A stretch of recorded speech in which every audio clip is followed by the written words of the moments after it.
Well, good morning, everyone. Good morning. Welcome to our May Coffee Talk.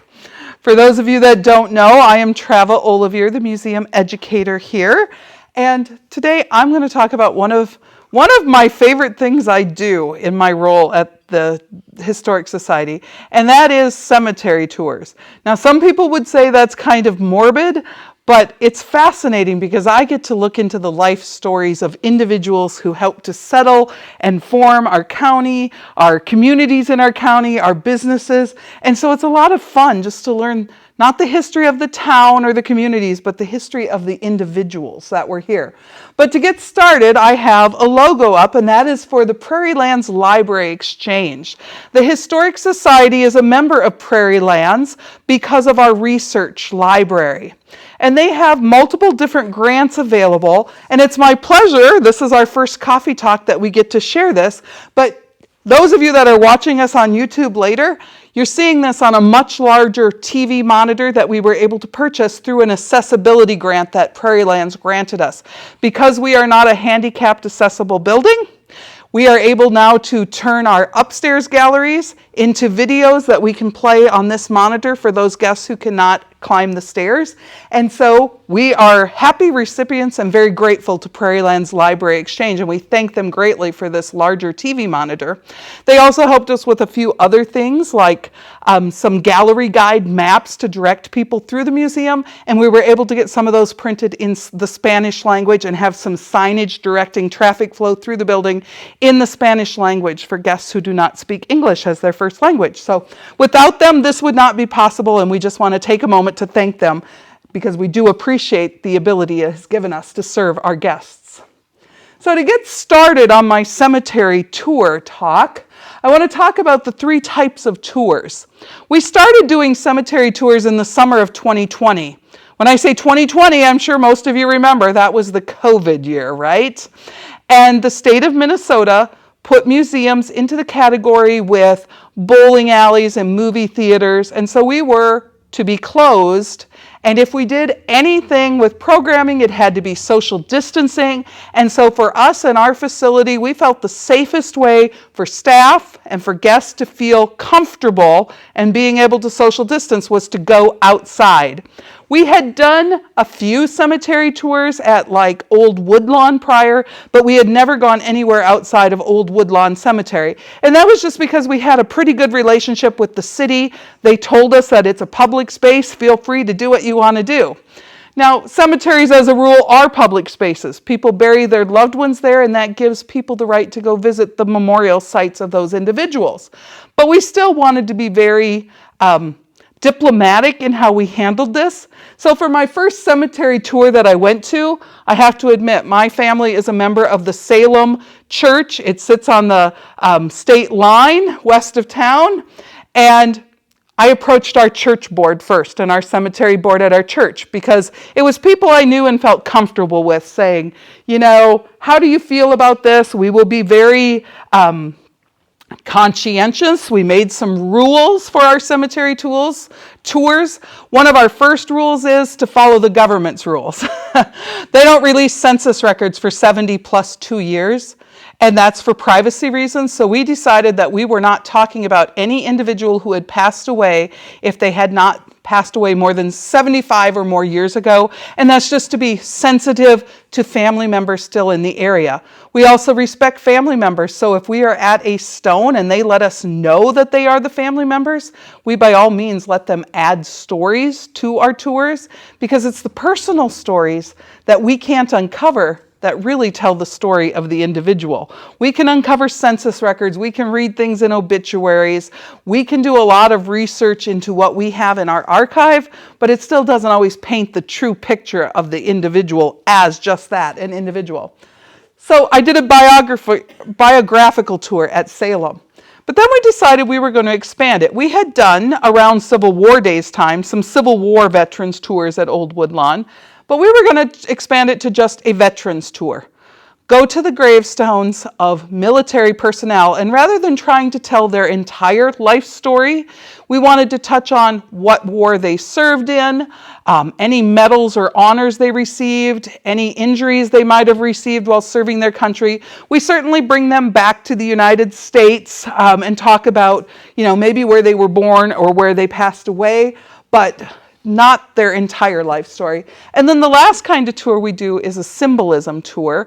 And that one's fun because I don't talk about any person. I don't have a plan when I walk into the cemetery. I just know that if you go look at these stones, there are some really unique things on them. And that harkens from a Victorian era when a lot of people simply couldn't read. And so the symbols carved into the stone were meant to tell the life story of the individual buried there for those people visiting the cemetery that couldn't read. So there are crosses and there are urns and there are lambs, and they all have a hidden or underlying meaning to them that's meant to convey a message.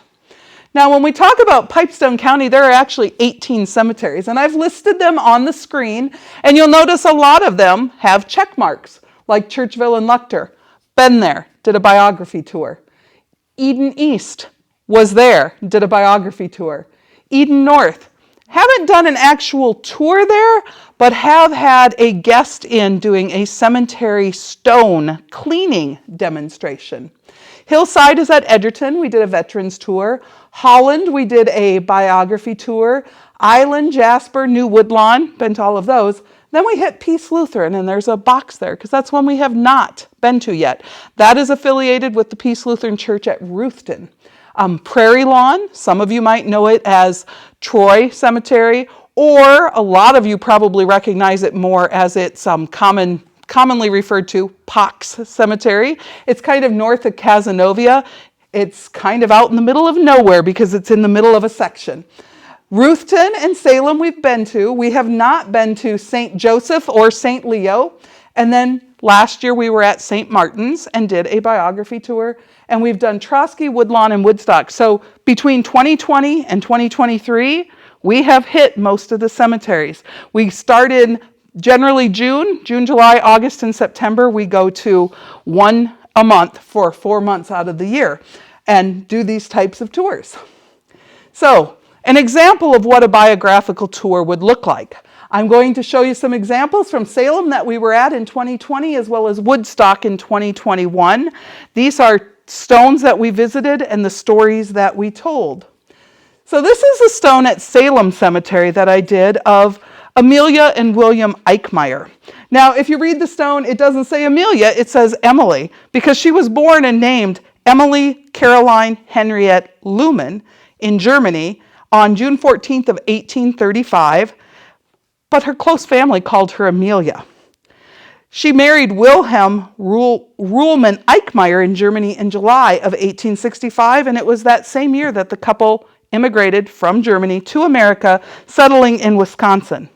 They moved to Dakota Territory and homesteaded right along the Minnesota border in 1880, and the couple raised 4 sons into adulthood in that location. In addition to their land in Dakota Territory, as they gained some financial wealth, they purchased additional land, some of that being in Sweet Township in Pipestone County. They also donated some of their land on the Minnesota side for a church and a cemetery in 1886. It was then known as the Evangelical Church of North America. Wilhelm, who used the Americanized name William, helped build that first church, and he also served on the building committee a few years later when a new, larger structure was erected in 1899.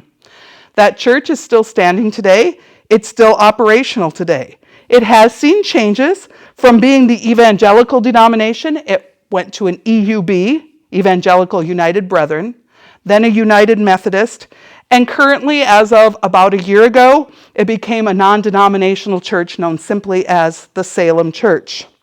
The story of William and Amelia takes somewhat of a sad turn because in the spring, April 12th to be exact of 1917, they were burning corn stalks off in their field in preparation of spring planting. Amelia's clothing caught fire. William extinguished the fire and removed her clothing as fast as he could, but she was badly burned, and Amelia died from her injuries the next day. She was 82 years old at the time. William passed away 6 years later on August 25th of 1923 at the age of 83, and they are buried in the cemetery for which they donated the land. The rest of their family land continues to be owned and operated by their descendants today. We move forward to the Churchville Cemetery. Does anybody know where the Churchville Cemetery is? It's northwest of Holland. Some people call it the Luctor Cemetery, so you might know it by that name. There was a group of Dutch Reformed from New York that started a community in that area. The first building built was the church, so it was first called Churchville. Later, when the railroad came through, it was renamed Luctor, so people know it by both names sometimes. And from that, this was one of the most fascinating stories I think I have dealt with, in that it's this simple stone with a lamb, and it says, "Our baby, son and daughter of K and D Terpstra, born September 30, 1905, died October 1, 1905. And then there's a little verse. So these babies lived as evidenced by their birth and death dates, but there's no other Terpstras buried in this cemetery. And, the mother in me wanted to know more. I also, have the ace in the hole in working in research to know that in 1905, Minnesota did a state census. So I turned to the census records to try to help me learn more about them. And when I looked into the census, the only K and D Terpstra living in Pipestone County in 1905 were Klaus and Dora Terpstra. So I suspected they might be the parents, and I did a little research on them to see what I could learn. Klaus had been born in Holland in 1867 and had immigrated to America in 1888 when he was just 21 years old. Dora was also born in Holland, and she had come to America in 1869 with her family. She was born in 1869, came to America in 1880 with her family. Both families settled in the Sioux County, Iowa area, and they eventually met, married, and took up farming. 5 of the couple's children were born in Sioux County, and they had one daughter who died as a young child that is buried in Sioux County, Iowa. But by the 1900 census, the United States Census, we find them living in Grange Township in Pipestone County. By 1910, 3 more children had joined their family, and they are listed as household members in the census records. The census that year actually asked a critical question that helped me in my research, because in 1910, the census asked adult married women how many children they had given birth to and how many children were still living. Dora listed having given birth to 10 children, 7 of them living, and those 7 are listed in the family home. We already knew they had lost 1 child in Iowa, and we can find where that child is buried, and we can find the death records for that child. So that's 8. These are children 9 and 10, or most probably children 9 of 10. And I say most probably because there is no official birth record or death record for these children in Pipestone County. And in visiting with county recorder, at that time, Mary Ann DeGroot, that was not uncommon. If a physician attended a birth or a death, they were required to report it to the county recorder. If they were at home unattended, it was the family's responsibility to report to the township clerk, who then reported to the county recorder. So it often happened early on that some families didn't report, or some township clerks maybe didn't make the report. We also know there was a church there. Unfortunately, in 1912, the records were being kept in the parsonage that was by the church, and in 1912 the parsonage burned to the ground and all records were lost. So any church records about their birth or their death or a funeral would have been lost in that fire. So I cannot 100% accurately say that these are children 9 and 10 of Klaus and Dora, but I can tell you that in my heart I believe that. The census record saying she had 10 children, these children being out there without any other Terpstras also makes sense, because by the year 1920 the family had moved on to Dual County in South Dakota, and that probably explains why these 2 babies were buried and there are no other family members nearby. So those are 2 examples of what I call my biographical tours, where we find out as much information about the individual or their family as we can. But the next type of tour that I also do are the Veterans Tour. Typically do these in July. And in 2021, I visited the Hillside Cemetery. And in 2023, last summer, I was at the Trotsky Cemetery. So I want to talk about this one, and I apologize for the somewhat grainy picture. I was really trying to zoom in on the names on this stone, because we see Reverend E. Carter, we see Alfred Nichols, and then we see Naomi Carter. Kind of different to think about there's two Carters and a Nichols there, and they're all buried together. What's the family connection? That's kind of what I wanted to know, and yet I wasn't doing a biography tour, so I didn't want to dig too deep into their family history. But what I learned is that Alfred Nichols was born in Knox County, Ohio in August of 1846, and in 1863 he enlisted with Company M of the 1st Ohio Artillery Unit. He was just 17 years old at the time. He was sent to Fort Whitsley in Kentucky, where, while in camp, he contracted the measles. After he seemed to recover, he relapsed and developed a lung hemorrhage. He was discharged in August of 1865 without having ever seen any action during the Civil War. He married in 1878, and he located in Murray County. But his lingering health issues from measles and the effect that it had on his lungs led him to develop tuberculosis, and he became homebound in 1886 and passed away in 1887. His funeral was actually the first military funeral that was conducted at the Hillside Cemetery by Edgerton.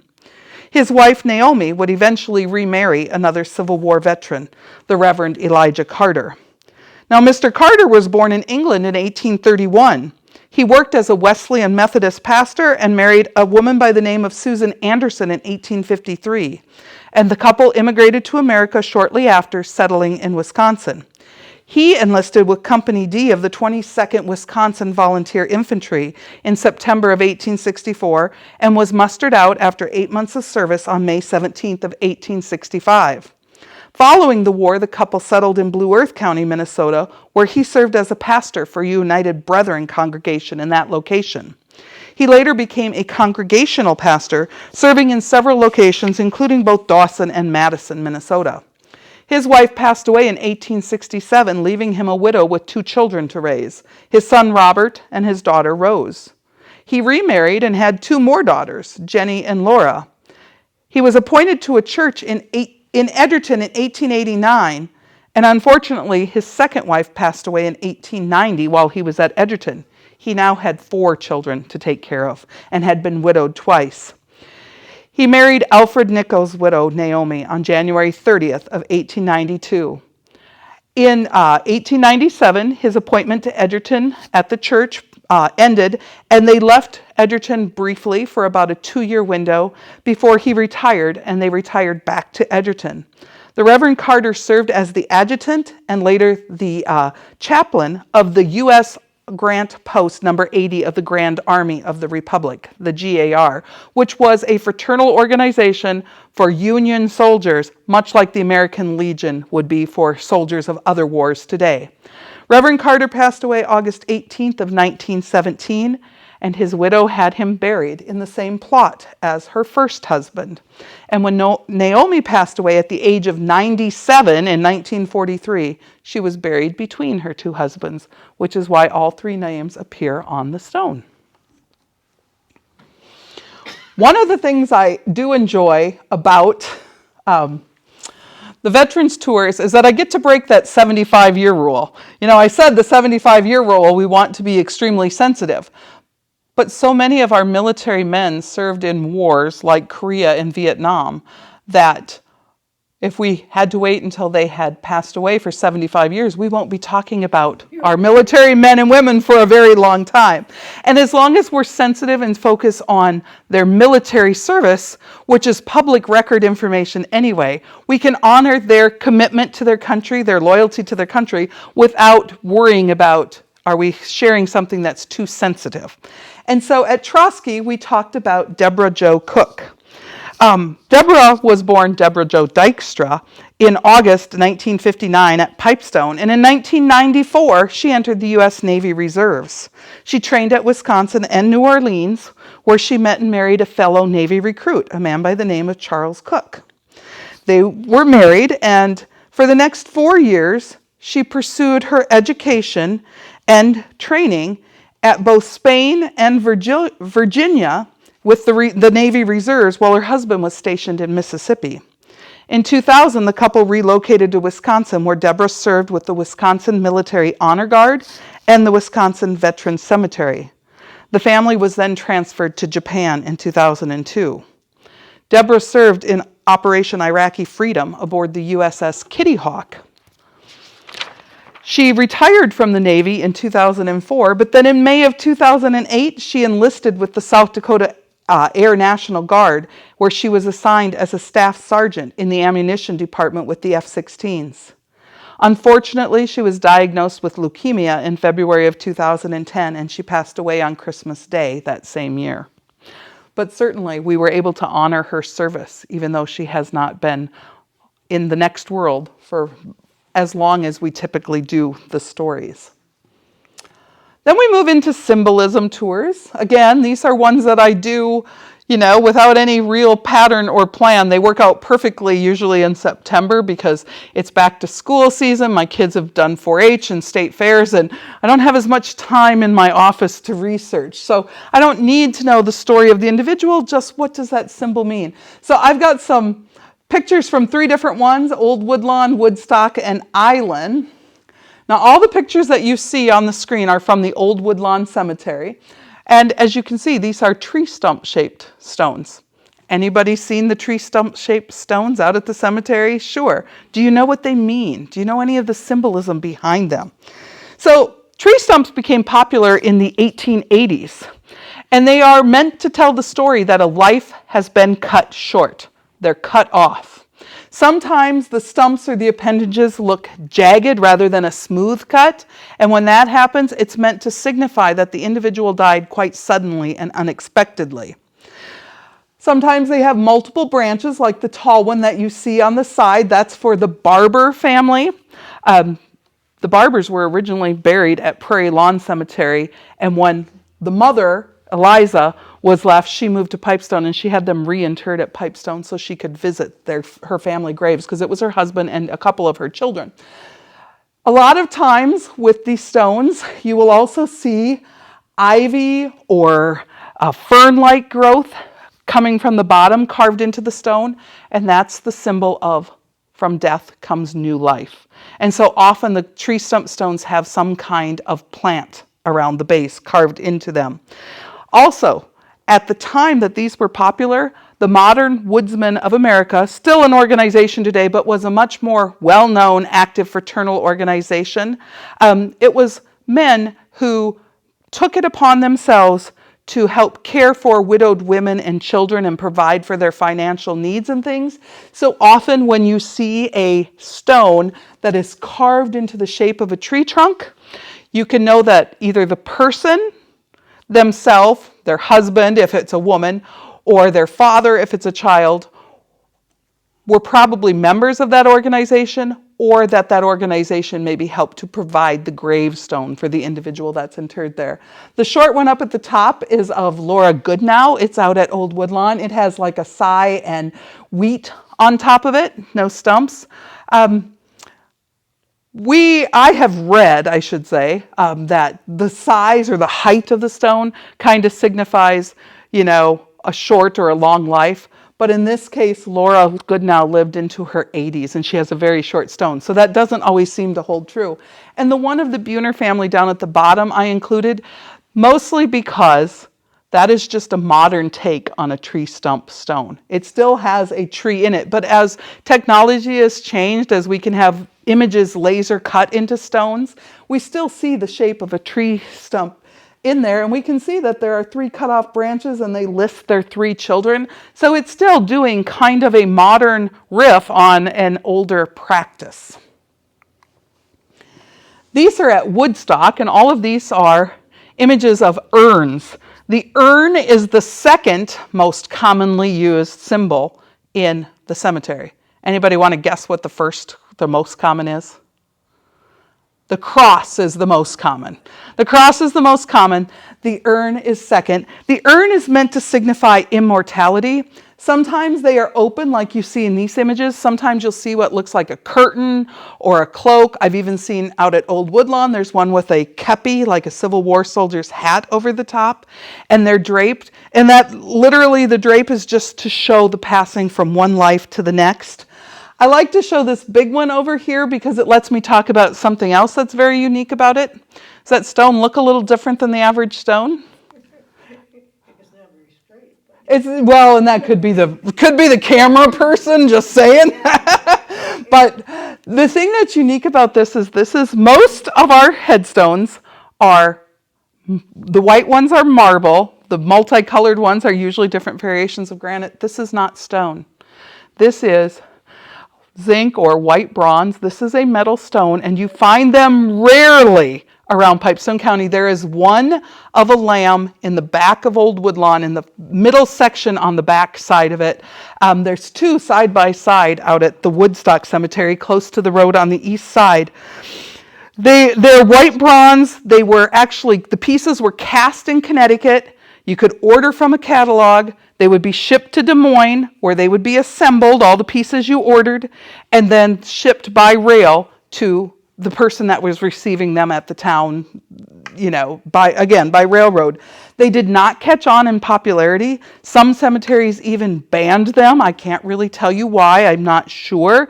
They just didn't seem appropriate, apparently, to the cemetery officials. But the one thing I want you to notice about them is, this is metal. It is died September of 1890. Guess it stood the test of time. They don't rust, and they don't seem to grow lichen like some of our stones get covered, like the top one with the brown, yellow to green covered lichen. And that just, it is hollow. The pieces are cast and they're assembled and screwed and bolted together. So they're not solid, but you can find them out and about in our cemeteries around the county if you just go walking, and they don't seem to corrode. So they have stood the test of time. These are from Island and Rutan, and I can't tell you much about them other than I found them. I thought they were very unique. They seem to be almost handmade, don't they? And in fact, the one in Island, I did get to talk to some people about it, and it is handmade. It's cement with mosaic tiles scattered in. This one at Rutan is the Schenk family.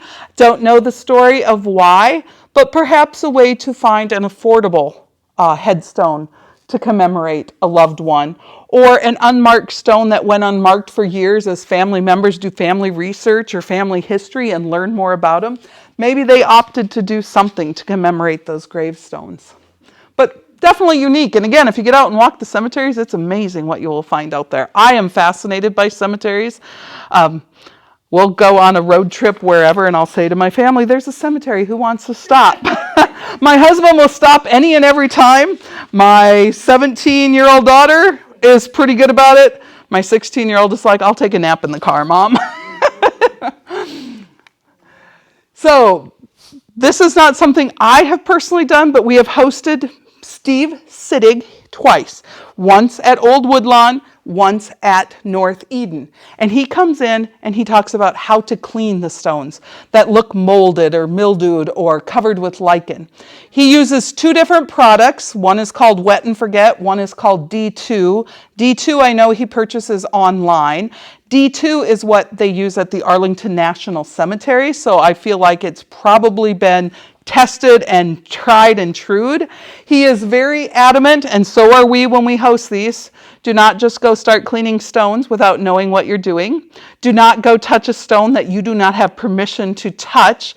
If it's your family stone, a family member, your family paid for it. You have permission. If it looks to be an abandoned stone in a cemetery, talk to the cemetery association. By all means, there are abandoned stones in cemeteries. By all means, cemetery associations are generally pretty willing to have somebody help take care of those.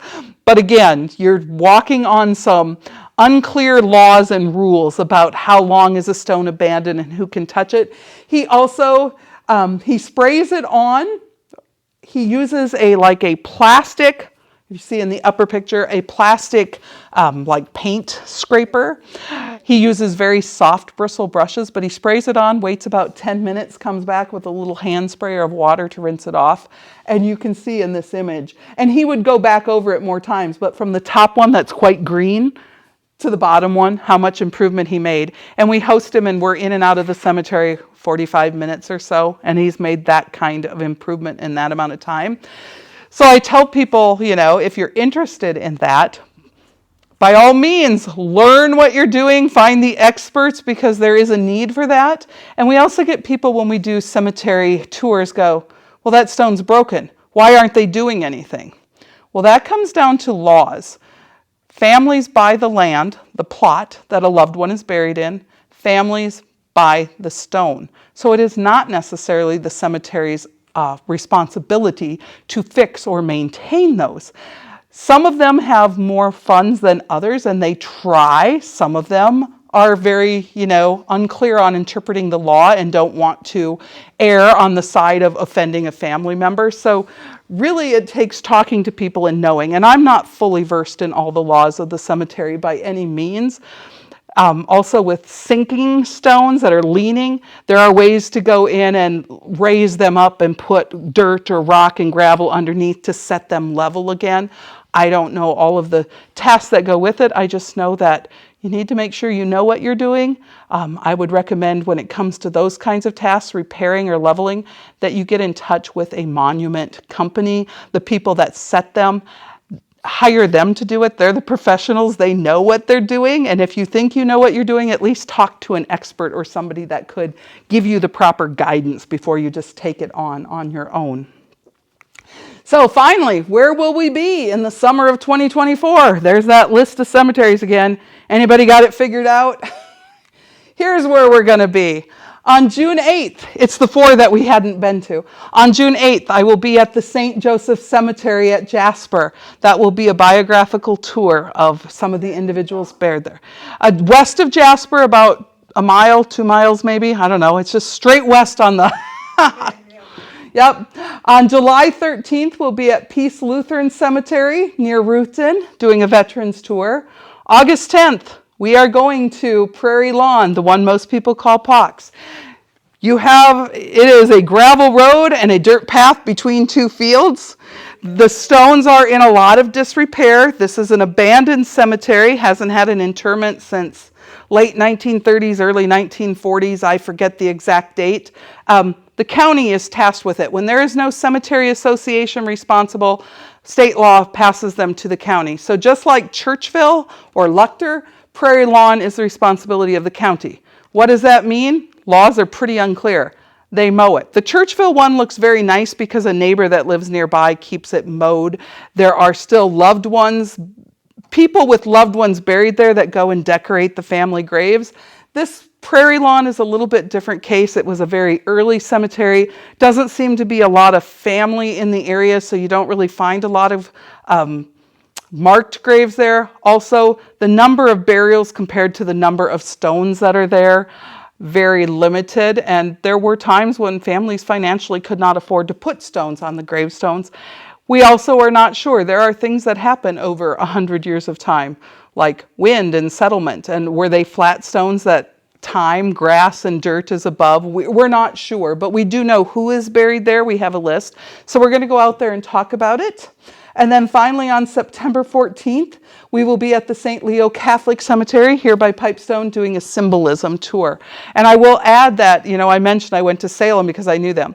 We do not go into any cemetery without having asked the city, the church, the appropriate cemetery associations for permission to say, hey, we're coming out here. This is what we want to do. This is how we do it. We try to be very respectful. And so we are always at these places, even church-owned cemeteries, only with the approval of the caretakers of those cemeteries. So that's where we will be with permission, and we are looking forward to it. So hope anybody is able to join me. They all begin at 2 p.m. on those days that you see on the screen. And for those of you that are here in the audience, if you are interested, I do have flyers on our desk on our front lobby that would give you the driving directions and the dates that you can just take with you and tuck by your calendar at home so you don't forget.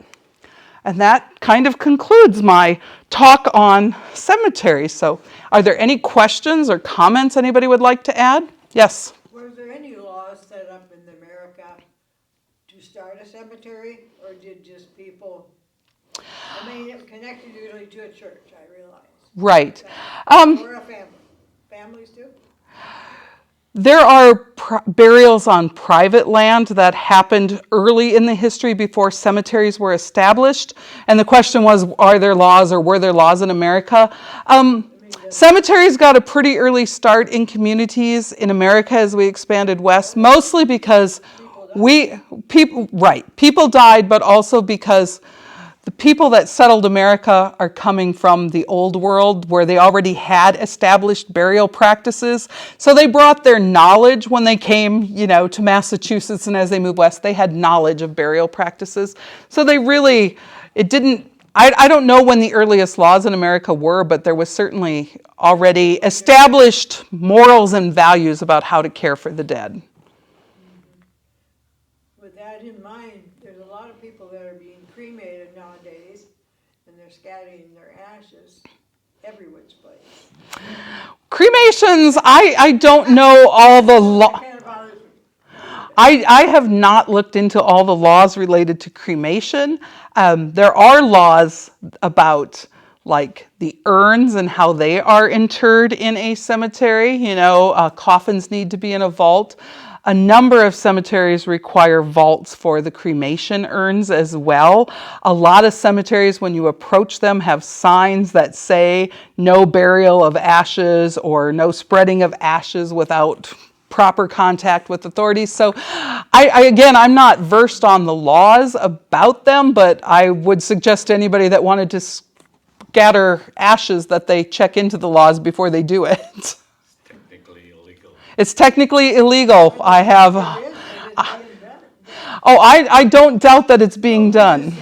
See, now I have relatives that were in Arizona, and some, places like that, where, anyway, a lot of the churches there in Phoenix and in the Phoenix area, they have the little places in by the church, Mussolini's, of course.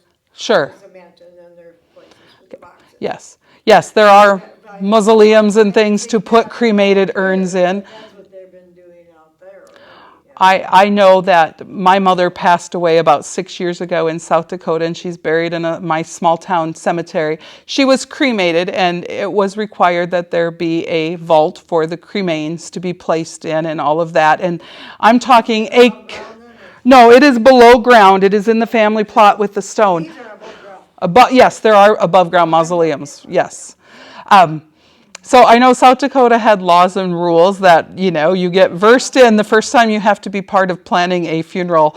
The funeral homes do a wonderful job of knowing those laws and rules and talking to the family about what is and is not allowed. And so that's where we got our guidance when it came to my mother's remains of how we had to do it. And this cemetery that she's in is by no means a large city cemetery where maybe the officials that care for it maybe are in the know. It was the funeral home that helped us know what had to be done. And when I say that, I don't say it to be disparaging. I say it because the town I'm from is maybe the size of a Hatfield by comparison to those of you. It was a really small town. So I think the individuals that mow it and care for it are doing the best they can, but they're not necessarily educated, just like myself, in all the rules and laws. So they rely heavily on the funeral homes to tell them. And a lot of people are keeping them in the urns in their private homes.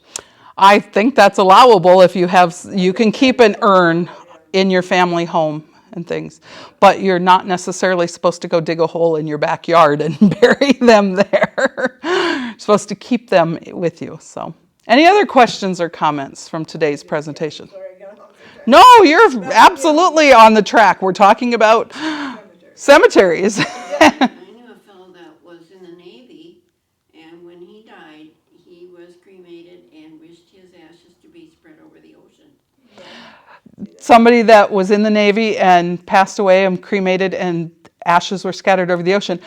Evan, I'm turning to you, and I don't know that you know, but as an audience member, do you know when they started to put in effect like laws about cremation? Because cremation is a fairly modern type of a burial process. I don't know when they did it, but I do know that it's illegal to land. He knows it's illegal to scatter ashes on lake land anywhere, and I agree. And I just wondered if maybe those laws came in after people were doing it, and then they retroactively added laws regarding that kind of a thing. I don't know. I would have to research into the laws on when that started. And the vault is up to the individual cemetery, even for a casket. Okay. In the vault. The Okay. individual cemeteries make the rules about whether you have to use the vault or not. That's good to know. Evan was just sharing with us that whether a coffin or a cremation urn gets put in a vault is up to the individual cemetery. Cemeteries get to determine if there is a vault required or if the urn and casket can go into the ground directly, which I didn't know. Like I said, when my mother passed away, it was the first funeral that I really had been, actively involved in the planning part of, and it was eye-opening, the things that they told us that we had to think about and know. And at the time when it's really hard to think about anything because you're just kind of discombobbled about everything. But So all cemeteries must be registered either through the, you have, or the church or. Now they have an association that's in charge of what's done. and there have been burials on private property. They used to do it a long time ago. I know of some, I won't say recently, but within the last 50 years, I know of at least one, and I think you have to obtain permission to bury them, like on your family farm or something like that. There are laws about how you could bury somebody that not necessarily in a cemetery. Interesting study. I'm hoping to get somebody from a funeral home to come do a talk for us about these laws and things that I don't know. So keep watching our Coffee Talk releases, because that's one of the ones that we have on our radar, is to find somebody that can come share more knowledge about the burial rules and laws. So, well, thanks for coming out today. Fun. See, you said fun. And I'm like, you don't want to say fun with a cemetery, and yet I do. They're one of the most fun things I do, but the fun is in the learning the stories. There's a story like out at Old Woodlawn. I go out to the cemeteries and I just walk. I look for names, I look for unique stones, I look for dates. When I do a biography tour, I'm trying to look for somebody who died old, somebody who died young, children, a wide variety. And one day out at Old Woodlawn, I came across these two cylinders. I mean, they look like logs almost, except they're smooth. And they have the exact same name on them. It was like I think it was Alan Whitegees. But one's death date was 10 days after the other one's birth date. And I needed to know the story, so I came back and started looking. And Mr. Whitegees had come to Pipestone on business. He was riding home across the prairie, and a thunderstorm came up, and he was struck and killed by lightning. His wife was widowed on the prairie with a 2-year-old and 10-day-old twins. That was the difference, but so it's seeing those dates. You've probably all heard the poem The Dash, and right, about the life is about what between the dashes on the gravestone, but sometimes those dates on the stone have a story that just can't help but want to go know more. I can't help but want to know more anyway, so it makes me investigate deeper. We just buried an Eichmeyer on the Salem. Yes, you did. Yes. He was a lifetime member. He had lived in Colorado for a long time, but yes, I know you did just bury. He was related to the Yes, he would have been. Yes. his wife I worked with. Okay. Yes. I spend a lot of time on cemeteries. I bet you do. Tell some more stories. I'm sure he could. Have to get Evan up here doing a talk for us. Now the prairie land. Prairie Lawn. No, I mean they got your. Oh, Prairie Lands, the grant. Yes. The grant, no, prairie land, because I'm familiar with, I can't think of it. The library gets from the Plum Creek Library. Yes. Whatever.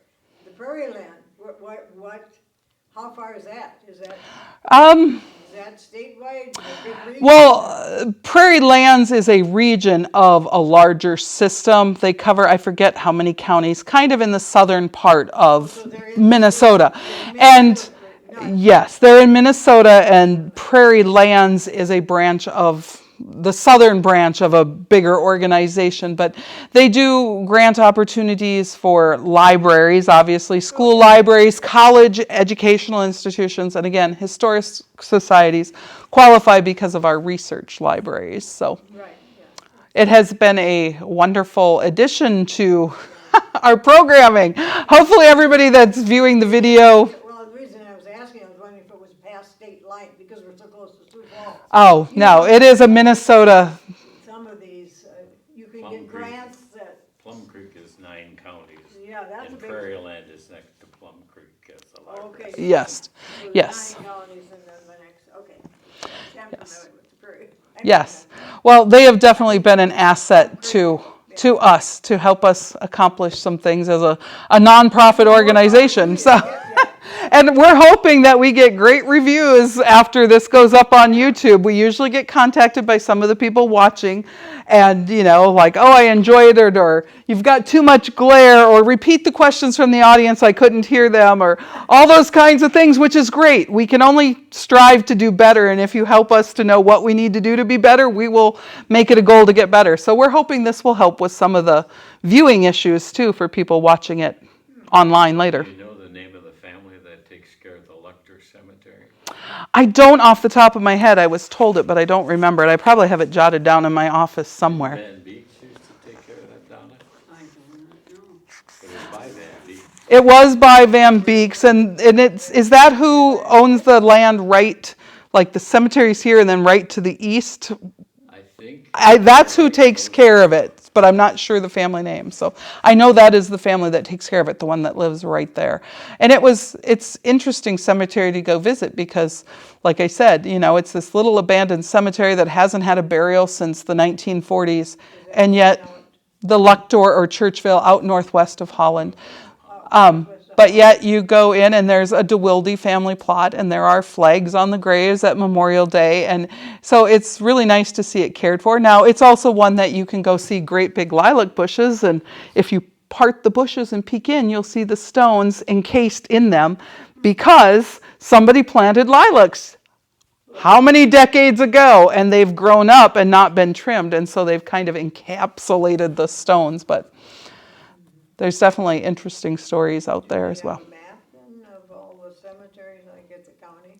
We have a map of all the cemeteries here. Yeah. I mean, I have a paper one that Get it. we created it. We know where they are, so we took a map of Pipestone County and we put stars with numbers on them, and then at the bottom we have the key. Number 1 is this cemetery. Here's its address, and so on. So You created it. we did the same with the country schools, especially during the pandemic. We were giving people ways to be able to go out and explore local history in a social distanced fashion. So. Is that available, that map? It is. I have copies right in the lobby we can give you. Yes. It's on our website as well for people that are technological. And, we put it on our website to begin with because we were closed. So it needed to be accessible and you couldn't walk in and get it. But we do have printed copies here that we will give out of the cemeteries, the driving directions and everything. Now, I So, think it was last year, my niece, we went out to the cemetery out here, and there was a gentleman out there demonstrating cleaning, okay. and it wasn't this person Okay. that you had. Anyway, she went ahead and got the needed stuff to use, Mm-hmm. and then she asked me if it'd be okay if she went to Holland and cleaned out my husband's grave. Sure. The stone. And she took me along Mhm. and cleaned it. Isn't that nice? Yes. I have a cousin that lives up in the Aberdeen, South Dakota area that's kind of her little side passion. She does a lot of it. The gentleman that we have, Mr. Siddig, originally from Del Rapids, lives in Sioux Falls, retired military. And so his passion when he goes to these cemeteries is really military graves and children's graves, especially the ones that appear to be abandoned or not had a lot of care, especially like Civil War veterans that it's hard to read them. But he definitely has made military graves and children's graves like his passion. He's a single individual. His brother passed away, and when his brother passed away, he really just kind of made this his hobby, his life passion, and he does a lot of it. And he's willing to share how he does it. And he has been in contact with Arlington National Cemetery about what they use in the process. So we feel confident in having him come, that he is going to be respectful of the stone and not cause damage. And even when we have him come, like when we've had him at Old Woodlawn and when we had him at North Eden, we still had permission from the family of the stones that he was touching. We absolutely, not only did we contact the cemetery, then we went as far as to contact the family and say, would it be okay? He went out, he looked, he found some that were military or older that he thought, and then you go through the process of the cemetery association, and are there any family members still in the area? And you eventually get there where you find one that, yes, we found a family contact, we have permission, let's do this one. I think my mother had somebody do it, and I think she paid for it. Oh, I'm sure you can hire people to do it. Yes, okay. But maybe it goes to the Dale Rapids guy. I don't know either, yes. Well, she also had to have the stone, it was sinking. The stone was sinking, so she had it leveled and cleaned? Died real early, and, Okay. she lived a long time, so. But Oh, anyway, well, thanks for coming. we use a monument first. Or just seeing you out in the cemetery. Oh, good. See, I found somebody that's going to come to a cemetery tour. No, actually, I have said, Get your track shoes on. well, yes, there is uneven ground. That being said, we've had people come with their walkers that they can turn around and sit on. We've had people come carry their lawn chair from stone to stone because they can't stand for long periods of time. We've had people with canes. We've had people bring golf carts onto the cemetery. They stay on the paths, but we wear a portable speaker system, so we amplify our voice. So people come and seem to enjoy them. And Of course, it is the older people that enjoy the it, smaller the cemetery, the larger the crowd. I suppose. Absolutely. It's like it's family connections, community connections. The smaller the cemetery, the smaller the community, the larger the crowd. Now, like with the Luctor Churchville, a lot of it was curiosity. People didn't even know that cemetery existed, and they wanted to know more about it. But when you go to the Holland or the Island, we tend to get more than like Woodlawn. And it's just that sense of community that small towns have that seems to bring them out. Or that's my family, in small towns, people, they may not have the same last name, but they're all somewhat related to each other, and they tend to show up and they want to share their stories, and that's great. So, well, have a good rest of your day.